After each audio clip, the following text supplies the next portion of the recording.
Alright guys, sorry for the mess, but I figured I'd show you. I have the JBU-12s all painted up. So I got 3. I should say that 2 of them are the Tamiya ones, and 1 of them is the Kinetic one. Don't know why I did it, just happened to.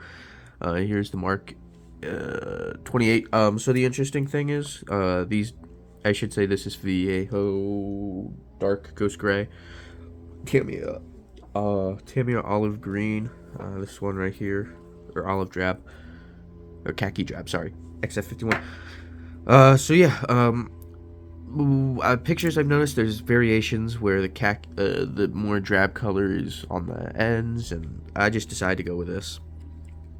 So to make a little bit of a audible here, and I'm gonna still do these, but some of the photos I saw too, they had some of the bigger Mark 82s on there, or I'm sorry, not Mark 82s, the JBUs, like the JBU 10s and 24s, I guess. So again, this is the Tamiya one. I don't have the Kinetic one, but the Kinetic one has more of them on there. So yeah, just figured I show you that.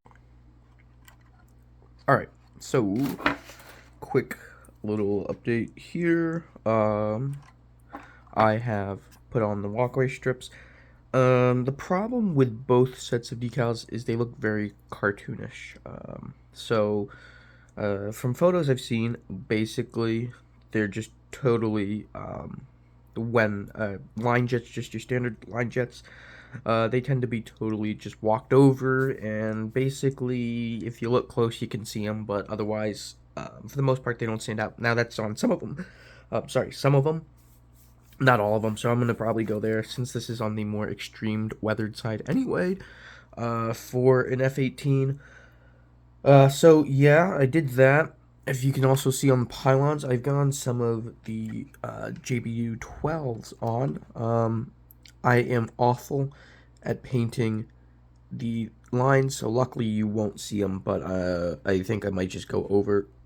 I'm not sure if I'm going to do another one of these BRU 33As on this side. Probably not, because I do sort of like the unsymmetrical. I know a lot of people don't, but I quite like it because I'm a little bit retarded. But that's neither here nor there. I'm also working on this. I'm going to make this pretty heavily weathered too. Most people do not like weathering the armament with the aircraft. However, in my case, I do, just for the simple reason that I find myself to get a little bit out of control and all of a sudden just make them look like totally two different things. While not all of these weapons are on, obviously, the plane the whole time, I do find if one's overly weathered and the other one's underweathered, it looks kind of stupid. But that's just my opinion.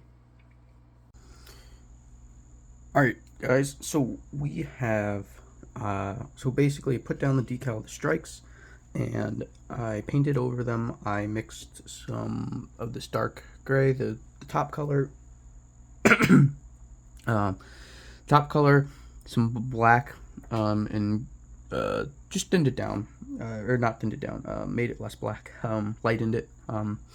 So I did that, and then I just went around the edges of all the hard areas, and I just sprayed on the edge, sprayed a little over to do a little blending, and so that gave us that worn look. Some places you can tell there's a little bit more of an edge, and some places there's none at all, and that's how I wanted it to look. These are not in yet still, so this being the cockpit, so if they look off, that's why. I also, while we're, I guess, on the topic of cockpit here, while we're on the topic of cockpit, painted the silver and then went over with black. But the problem is both the black and the silver are shining right now, so, alright, that's a little odd. But yeah, it's just to give it a worn-in look, like people have been walking all over it. Alright, so the other thing that I did was I put on this. This is the AAS 38, and like I think I mentioned on my previous build of this on the channel, is there's just no location, there's no instruction to tell you where it goes, so I had to look on some photos real quick, and place it where I thought. So yeah, that's on the left tip station. So yeah, I just put the tires on. I got some touch up to do, but they went in very well. The great thing is I put no weight in this. I totally forgot about that in the panic, basically, of getting everything together. I forgot to put weight in the nose. And then I glued on that, so that was a problem. But it's sitting. It's not tail heavy, so that's great. They don't tell you to put any on the instructions either. So that was good, I guess. The other thing is I've been scraping away. So in photos, I saw these are the AX or the APX 111X's, the bird slicers. I think they're just a form of radar. I actually don't think they're bird deterrents, although I guess they could be used as them.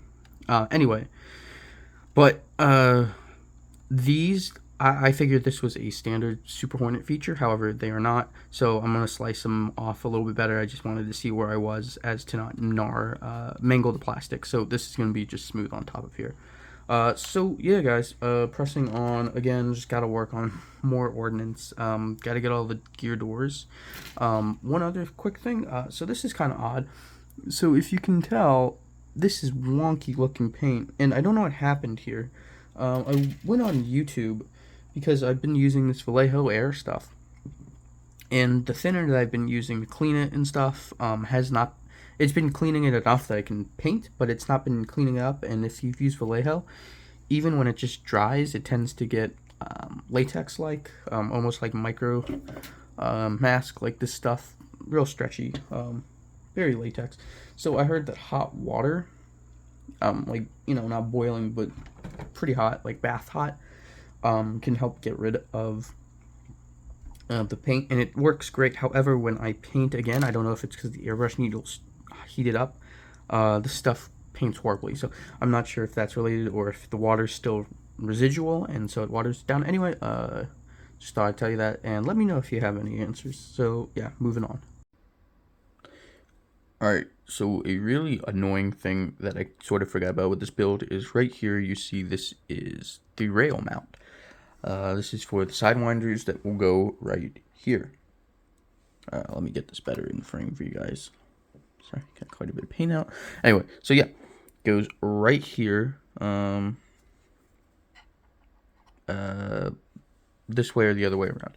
Anyway, so the problem is finding this piece. On the instructions, it never tells you to put it on anywhere. So I found that quite a bit annoying. It doesn't tell you what piece it is. It just, you're not supposed to put anything according to the instructions. So just watch out for this. It's not too hard to find, but in my opinion, it requires a bit more knowledge of I wouldn't say it requires knowledge of the F-18, but kind of does. Especially if, like, you just want to build a F-18 for the fun of it. This might put a hamper on it, especially because this is a complex kit. And when you have a complex kit, in my opinion, you should have instructions that break down the complexity. Anyway, moving on. Alright guys, and sorry for the quick jump. I kind of just wanted to get this off the bench and be done with that. But that being said, I had a lot of fun with this kit. There are a few fit issues, and I will go over that. So basically, the nose, obviously you saw, did not fit, and that's kind of a big deal. As you saw me explain it in the previous parts, it just seemed to be a warping issue. I do think this kit's fairly old now, so that could be part of the problem. It's just the age of the tooling, and as they do get older and wear down the tooling, the shots of the injection plastic tend to be a little bit rougher. But yeah, the nose and the back was kind of a big issue. That was not fun to deal with, but other than those two, it was pretty good, I gotta say. It wasn't as good as I remember, a little bit more flashing too. The previous kit I had of the Hornet had like none, just a few, and then the Australian one had none at all. So that was unfortunate. Yeah, super fun. The decals were fantastic. They were very nice. Unfortunately, the decals are a company's out business, it would appear, or it's just some like hobbyist who's making them at one point who just doesn't make them. But you can still find them in places. Um, so yeah, they're out there. They might hard to come by. I very much like the bull, I gotta say. And the great thing about it too, should you find it, is it comes with a lot of decals, so you can make a lot of different VFA 37 aircraft. Um, Also, I feel like I should mention, among other fit issues, smaller ones, the cockpit glass, as you'll see in one of these photos, is not on. So that's a pain kind of to deal with too, especially because all the decals are on, and when I tested it, fine. I'm not sure what happened if the glue kind of took it out of place. What? If you notice, the right end pylon does not have anything on, and that's because I couldn't get the Mark 82 to fit either. So that was an annoying thing. And I just decided that another JBU 12 would look kind of stupid there, so I didn't do anything about it. But yeah, man, it was a really fun kit. I especially love that Kinetic gives you all these different options to make different Super Hornets. So you can have the Spotlight, you can have the early C or the late C with the different way the vents are covered. You can have the probe out. You can have all these different weapons, which is a big one because a lot of them do not come with weapon sets, especially the old Hasegawa one. I believe the Hobby Boss comes with a little bit, but not quite nearly as much. And you do get more in Gold Edition.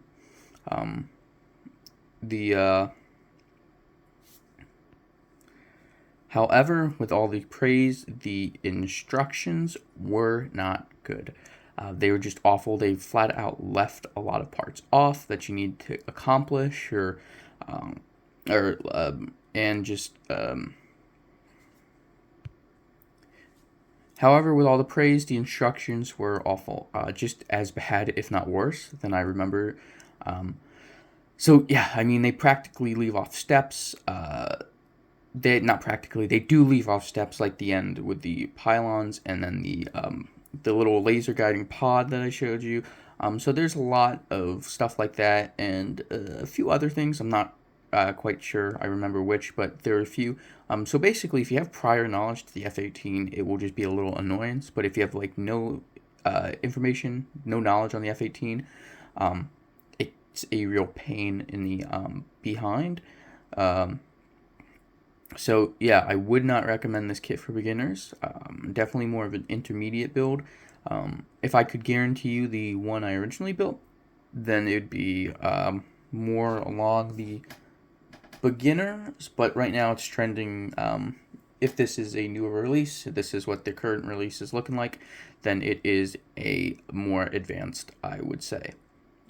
But yeah, guys, tell me your thoughts below if you've ever built this kit. I thank you for watching and sticking with it. I will do sort of just a showcase video by itself at some point, so be on the lookout for that. But anyway, guys, thanks for watching, and see you later. Peace.